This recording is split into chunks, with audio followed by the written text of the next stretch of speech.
बंधुओं और छाया बंधुओं को और हमारे बीच में भाजपा प्रदेश प्रवक्ता आदरणीय बहन नेहा धवन जी पहुंची हैं और इसके साथ ही हमारी पूर्व मंत्री आदरणीय कविता जैन जी पहुंची हैं और आज वो अपना विषय रखेंगे आपके सामने। आपका मैं स्वागत करती हूँ जिला जींद में। कृपया आप आगे अपना विषय रखिए प्लीज। आप सभी प्रेस के बंधुओं का बहुत बहुत धन्यवाद। मैं एडवोकेट नेहा धवन, प्रदेश प्रवक्ता भारतीय जनता पार्टी, और हमारे साथ में आज की इस प्रेस कॉन्फ्रेंस को संबोधित करने के लिए मेरे साथ में पूर्व हरियाणा सरकार की मंत्री माननीय कविता जैन जी हमारे बीच में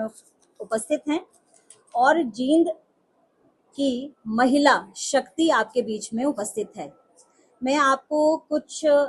ब्रीफ दूंगी और डिटेल में आपसे बातचीत करेंगे माननीय पूर्व मंत्री जी। देखिए, हम सब आज यहाँ पर आप सबके माध्यम से हरियाणा प्रदेश में एक आवाज उठाना चाहते हैं। वो है नारी शक्ति वंदन अधिनियम 2023 को पारित ना होने देने के बारे में। आप सब जानते हैं 17 अप्रैल का दिन भारत के राजनीतिक इतिहास में स्वर्ण अक्षरों में लिखा जाने वाला दिन हो सकता था। वो स्वर्ण अक्षरों में इसलिए अंकित किया जाता कि हरियाणा प्रदेश की ही नहीं पूरे देश भर की सामान्य परिवारों की महिलाओं का रास्ता राजनीति में दूर तलक खुलता। यानी कि हम छोटी पंचायतों से लेकर देश की बड़ी पंचायत, हरियाणा प्रदेश की विधानसभा, अन्य राज्यों की विधानसभाओं से लेकर लोकसभा और राज्यसभा तक राजनीति में महिलाओं की भागीदारी को बढ़ा सकते थे, सुनिश्चित कर सकते थे। और आम दलित परिवार की, सामान्य परिवारों की महिलाएं जब राजनीति के क्षेत्र में आगे बढ़ती तो महिलाओं के लिए जितनी कल्याणकारी योजनाओं की आज आवश्यकता है उसकी पूर्ति भी हो सकती थी। और आने वाले समय में आधी आबादी का जो हक है, आधी आबादी के लिए जो काम किए जाने चाहिए, उन कामों के लिए हम सब महिलाएं मिलकर कदम उठा सकते थे। लेकिन कांग्रेस और इंडी गठबंधन के अन्य साथी, तृणमूल कांग्रेस की ममता बनर्जी, सपा की यादव, इन सब ने मिलकर हम सब महिलाओं को बहुत ही जो है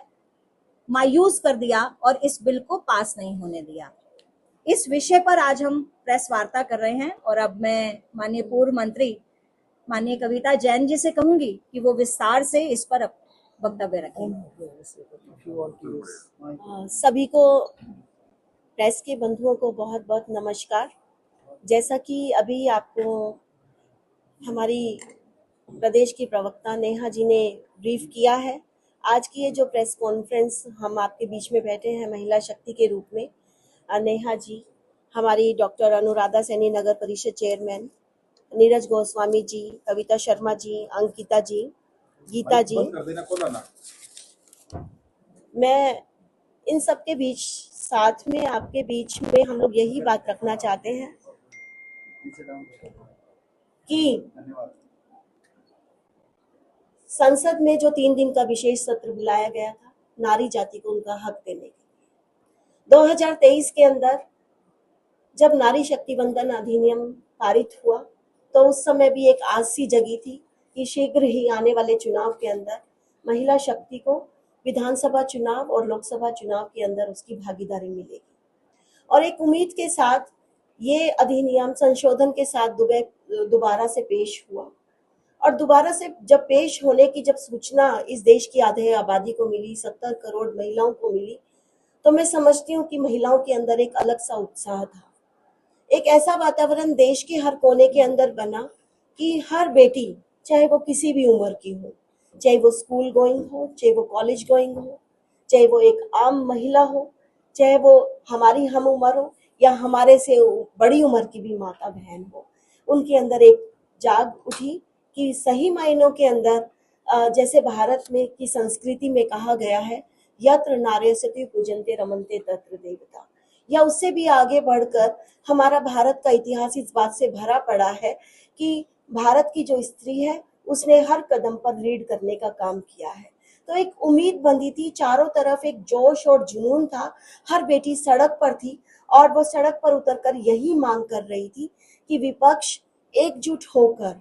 और पार्टीबाजी से ऊपर उठकर आज महिला हित में अपनी बहन के लिए, अपनी बेटी के लिए, अपनी संगनी के लिए, अपनी माँ के लिए वो फैसला लेगा और सर्वसम्मति से ये जो संशोधित विधेयक है ये पारित होगा। लेकिन एक अफसोस, इंडी गठबंधन ने, कांग्रेस ने जो चेहरा संसद के अंदर उस दिन दिखाया और जिस तरह से इस बिल को गिराने का काम किया और बिल गिरने के बाद जिस तरह से वो एक भयावह हंसी उन लोगों ने वहां पर प्रदर्शित की, चाहे वो कांग्रेस के नेता हो, तृणमूल के नेता हो, सपा के हो, डीएमके के हो या दूसरे विपक्ष के लोग हो, जिस तरह से मेजे पीट पीट कर उन्होंने जब बिल गिरा और जो उन्होंने खुशियां बांटी, मैं समझती हूँ कि ये आधी आबादी के लिए एक बहुत बड़ा अन्याय था, उनका तिरस्कार था। और देश की महिला शक्ति उसी दिन से जो आक्रोश व्यक्त करने के लिए आज सड़कों पर है। देखिए, ये बिल क्यों जरूरी है, क्यों जरूरी था इसको पारित होना, क्योंकि आज 21वीं शताब्दी के अंदर हम हैं और महिलाओं ने अपना हक पाने के लिए बहुत लंबा संघर्ष किया है और केवल संघर्ष ही नहीं किया, देश की आधी आबादी ने अपने आप को साबित भी किया है। आंगन से लेकर अंतरिक्ष तक, खेल के मैदान से लेकर देश की सीमाओं तक, एक छोटी सी पंचायत से लेकर देश की संसद तक और हर मोर्चे पर आज बेटियों ने अपने आप को साबित किया है और ये दिखा दिया है कि भगवान ने जो देवी शक्ति के जो 8 हाथ जो दिए हैं वो ये सिंबॉलिक है कर रहे हैं कि 8 हाथ मतलब असली में 8 हाथ नहीं, कि अगर एक बेटी को अगर 8 तरह के काम भी दिए जाएं तो वो पूरी प्रमुखता के साथ, निडरता के साथ और हर काम के न्याय के साथ करते हुए कर सकती है और ये हमारी बेटियों ने साबित भी किया है। ये दिन स्वर्ण अक्षरों में अंकित हो सकता था, लेकिन उन्होंने बहाने बनाकर की परिसीमन की आड़ में लेकर झूठी बातें लोगों के बीच में रखकर इस बिल को गिराने का काम किया, जबकि असलियत यही है कि ये परिसीमन, क्योंकि जब अगर हम ये सोचें, अगर हम विपक्ष के नजरिए से भी देखें कि 2023 में जो बिल पारित हुआ था, जो वर्तमान में हमारी लोकसभा के अंदर जो सीटें हैं 543, तो उसके अंदर हम लोग किस तरह से, किस बिहाव पर महिलाओं को 33% रिजर्वेशन देंगे कि कहाँ पर महिला लड़ेगी, जनरल लड़ेगी, एससी और एसटी कहाँ से लड़ेगी, तो उन सब चीजों के लिए भी एक पहले से वर्कआउट आउट होना बहुत जरूरी है। और जो सेंसस 2011 में बहुत लंबा समय बीत चुका है, उसके बाद जनसंख्या में भी हमारा बहुत ज्यादा परिवर्तन हुआ है, चाहे वो जनसंख्या की दृष्टि से देखें, चाहे हम जातिगत दृष्टि से देखें, उन सब के अंदर भी परिवर्तन हुआ है। और केवल समय बचाने की दृष्टि से महिलाओं को उनका हक आने वाले लोकसभा विधानसभा चुनाव के अंदर ही मिले, इस बात के लिए हमारे देश के प्रधानमंत्री ने, हमारी वर्तमान सरकार ने यह निर्णय लिया था कि परिसीमन के अंदर जो परिवर्तन होना है और बढ़ाकर जितनी भी सीटें बढ़ेंगी हम इस विधेयक को पारित करें, ताकि इस बात को सुनिश्चित भी हम लोग करें कि 2029 के चुनाव के अंदर महिलाओं की उनकी भागीदारी हो। और जो एक लक्ष्य लेकर आगे बढ़ रहे हैं, आज भारत जिस मोड़ पर है विश्व के अंदर, लगातार भारत ने आर्थिक शक्ति के रूप में आज हम तीसरी शक्ति हैं, हम लोग विकसित भारत की श्रेणी में लगातार आगे बढ़ रहे हैं, और ताकि हम बेटियों की भी भूमिका हो सके भारत को विकसित करने में, इसलिए हम सब लोगों ने ये काम किया। और मैं समझती हूँ कि विपक्ष ने जब भी 2014 में जब हमारी सरकार बनी नरेंद्र मोदी जी के नेतृत्व में, उनका एक ही जो हमने एजेंडा देखा कि कोई भी देश हित के अंदर रिफॉर्म होना हो, जनहित के अंदर कोई भी रिफॉर्म होना हो, हमेशा उन्होंने उस बात को ऑब्जेक्ट करना है, उस बात के खिलाफ जाना है। अगर मैं बैकग्राउंड में जाऊं,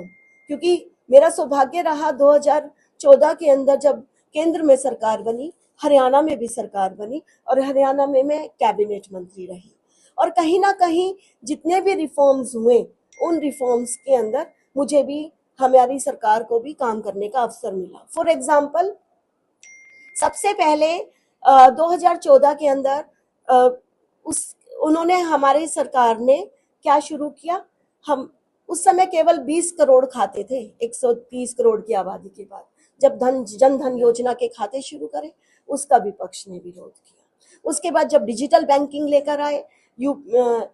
हमारी जो फोटे रहा हमारी भारत सरकार का जो सबसे बड़ा जो कहते हैं जैम आधारित योजना, चाहे वो जनधन हो, चाहे वो आधार हो, चाहे वो मोबाइल से लिंकेज करना हो, हमारी अपनी रुपए कार्ड यूपीआई जो व्यवस्था बनानी हो। आज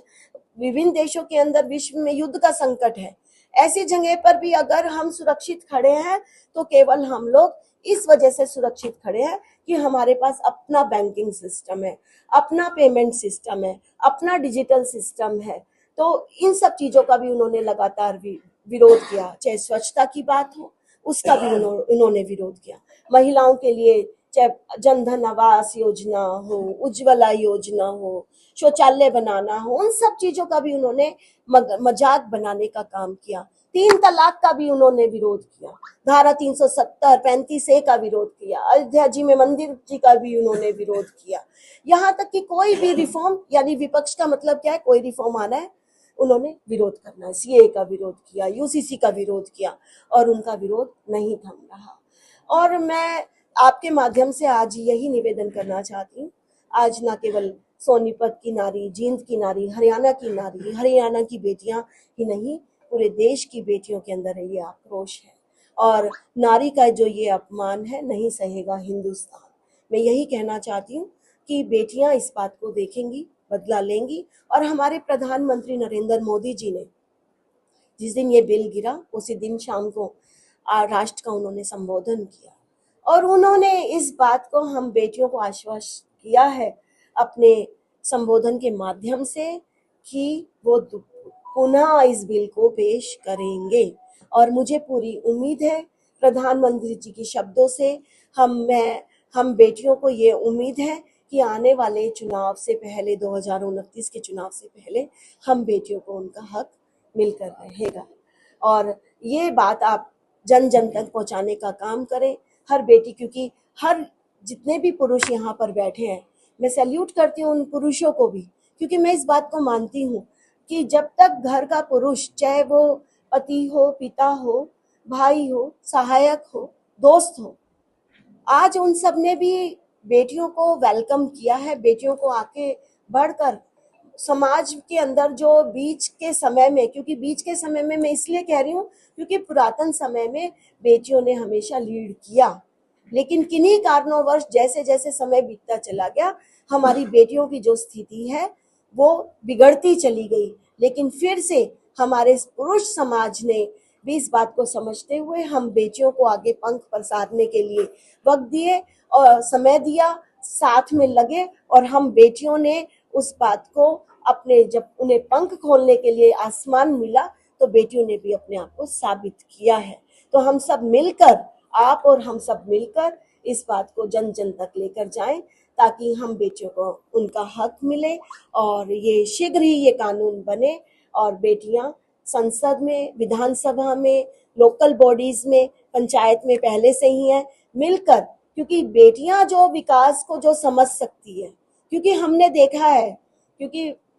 मैंने खुद से 3 चुनाव लड़े हैं और हमारे परिवार ने मतलब 6-7 चुनाव लड़े हैं। हम जनता के बीच में ही पिछले 40 वर्षों से साथ में है कि कोई भी अगर दिक्कत होती है विकास से संबंधित बात, तो बेटियों को उसको उठानी पड़ती है कि नली गली रुकी है, सीवर नहीं मिल रहा, सुरक्षा नहीं है, कानून नहीं है, या बच्चे, उनकी बच्चों की एजुकेशन है, या कैसे आगे बढ़ना है। तो कहीं ना कहीं जो महिला शक्ति है वो डायरेक्ट इन्वॉल्व होती है। और हमारी सरकार ने जितनी भी पॉलिसीज बनाई, जो भी डेवलपमेंट के काम किए, मैं धन्यवाद देती हूँ हमारे प्रधानमंत्री जी मोदी जी को, उन्हें सैल्यूट भी करती हूँ हर मंच से कि जो चीज उन्होंने सोची हम नारी जाति के लिए, हम महिलाओं के लिए, चाहे उनका सामाजिक उत्थान हो, चाहे उनका आर्थिक उत्थान हो, चाहे उन्हें समाज के अंदर उनको लिफ्ट करना हो, कि आज आप देखेंगे, एक छोटा सा एग्जाम्पल मैं आपको देना चाहती हूँ। 2014 से पहले हरियाणा ही वो धरती थी कहीं जहां से उन्होंने बेटी बचाओ बेटी पढ़ाओ अभियान जब शुरू किया, तो हरियाणा के अंदर से क्यों शुरू किया, पहले हम लोगों को ना लोग बधाई देते थे, तो बधाई की बात नहीं थी, वो एक क्वेश्चन मार्क था कि हरियाणा की धरती से इसे शुरू किया। हरियाणा में चाइल्ड सेक्स रेशियो सबसे कम था, और वो कम क्यों था, क्योंकि मुझे कई बार लगता था कि हरियाणा की बेटियों को ये बोलूं कि हरियाणा के अंदर भ्रूण हत्या होती है, और हरियाणा ऐसा प्रदेश है जो संपन्न प्रदेश है, बावजूद भी बेटियों के साथ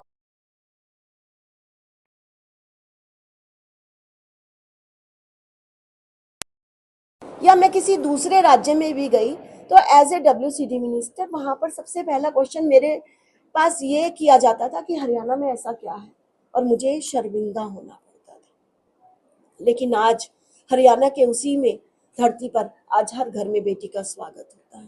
बेटी के लिए कुआं पूजन होता है। वो सारी प्रथाएं जो केवल बेटों के लिए की जाती थी वो आज हरियाणा में है। आज हरियाणा में चाइल्ड सेक्स रेशो भी हमने बढ़कर 900 से पार किया, 920 भी के एक समय तो 950 भी हुआ है। आज हर गांव का कोई भी घर ऐसा नहीं है जहां पर बेटी को उच्च शिक्षा के लिए समाज खुद ही परिवार आगे ना भेजता हो। कोई भी परिवार आपको ऐसा नहीं मिलेगा जो बेटी कुछ भी करना चाहती है तो उसको रोकता हो। मुझे वो समय भी याद आता है। कई बार लोग अक्सर कहते हैं कि आप इमेजिन करेंगे कि मेरी शादी भी 24 साल के बाद हुई, और मेरे जैसे कहते हैं हरियाणा की भाषा में जेठा, मेरे पापा जेठे, हम मतलब परिवार के 23 बच्चों में सबसे पहली शादी मेरी होनी थी। और सब कहते थे कि इसकी शादी करो, तो मेरे पापा ने जो शब्द उस समय कहे थे कि मेरी बेटी पढ़ना चाहती है, ये जब तक पढ़ेगी मैं इसकी शादी नहीं करूंगा। मैं समझती हूँ कि आज वो भावना हर परिवार के अंदर आ चुकी है, और इसी चीज की समाज के परिवर्तन को जरूरत थी। और न केवल उसको आगे बढ़ते हुए चाहे उज्ज्वला, घर तक नल पहुंचाना, मुद्रा बैंकिंग के माध्यम से करना, हमारी जितनी भी जनधन खाते खोलना, मुद्रा बैंकिंग, और जितनी भी हमारी, मैं समझती हूँ कि हमारी जितनी भी योजनाएं हैं अभी, जैसे ये लाडो लक्ष्मी योजना, अभी लखपति दीदी योजना, मतलब हर योजना का जो केंद्र बिंदु, सेना के अंदर हमारा कमीशन देना, इतनी बराबरी तक और ऊंचाई तक पहुंचाना, कितनी राज्यों के हमारी मुख्यमंत्री महिला बनाना, आज हमारी जैसे फिनेंस मिनिस्टर है लगातार, कितना अच्छा वो काम कर रही है। एक विश्वास जो आज देश हमारा आर्थिक दृष्टि से कहाँ तक पहुंचा है। तो मैं समझती हूँ बेटियां कुछ भी कर सकती है और हम करेंगी, और हम अपना हक लेकर रहेंगे। मैडम, आपने महिला सशक्तिकरण की बात की, महिला आरक्षण की बात की। जी 2023 में बिल पास होता है, उसके बाद भाजपा ने कितनी महिलाओं को मुख्यमंत्री बनाया? देखिए, अकेली रेखा गुप्ता है, वो भी आधी मिनिस्टर, वो भी आधा सेंटर का होता है, उसमें भाजपा क्यों नहीं इम्प्लीमेंट करी 33% आरक्षण? देखिए, बिल्कुल भाजपा ने अपने संगठन के अंदर मुख्यमंत्री की बात, मुख्यमंत्री नहीं बनना चाहिए? बिल्कुल बनना चाहिए, और मुख्यमंत्री बनाया भी है। अभी जैसे अभी रेखा जी को बनाया है मुख्यमंत्री, तो कोई नहीं, अभी आने वाले समय के अंदर ये डिमांड आपने रखी है, और हम महिलाओं के लिए तो अभी बनेंगी, और भी चुनाव आने वाले हैं, और हम चाहते हैं कि ज्यादा से ज्यादा महिलाएं लीड करें। और ऐसी बात नहीं है, पहले भी सुषमा स्वराज जी हैं, वो दिल्ली में चीफ मिनिस्टर रही है, गुजरात के अंदर भी हमारी आनंदी बहन वो चीफ मिनिस्टर रही है, और कितने सालों तक राजस्थान के अंदर वसुंधरा जी का एक बिल्कुल उत्सव रहा। तो जैसे जैसे महिलाओं को प्रमुखता से देखिए आगे जगह मिलेगी, महिलाओं के अंदर कैपेबिलिटी। अब देखिए ना, दिल्ली चुनाव के अंदर किसी ने नहीं सोचा था, एक सीधा पार्षद थी हमारी रेखा गुप्ता जी शालीमार बाग से, दिल्ली और हरियाणा का तो बड़ी बेटी का रिश्ता है। हम लोग उनके आसपास बहुत सारे ऐसे परिवार हैं जो शालीमार बाग में हमारे रिलेटिव्स, हमारा आना जाना है। तो मैं समझती हूँ एक साधारण परिवार की बेटी को इस तरह से ऊंचाई देने का काम, तो एक उम्मीद हमारे अंदर भी है आने वाले समय के मध्य में राज्य नहीं। और मैं आपसे जैसे किया केंद्र में जैसे कैबिनेट, सिर्फ एक एग्जांपल दे रही हूँ, अगर हम ब्रीफली कोट करने लगेंगे तो मैंने बता रही हूँ, जैसे चाहे सेना में कमीशन की बात हो, तो अगर आप इंडिविजुअली, और इतनी सारी जो मैंने आपको बात कही, अब मुझे कई बार लगता था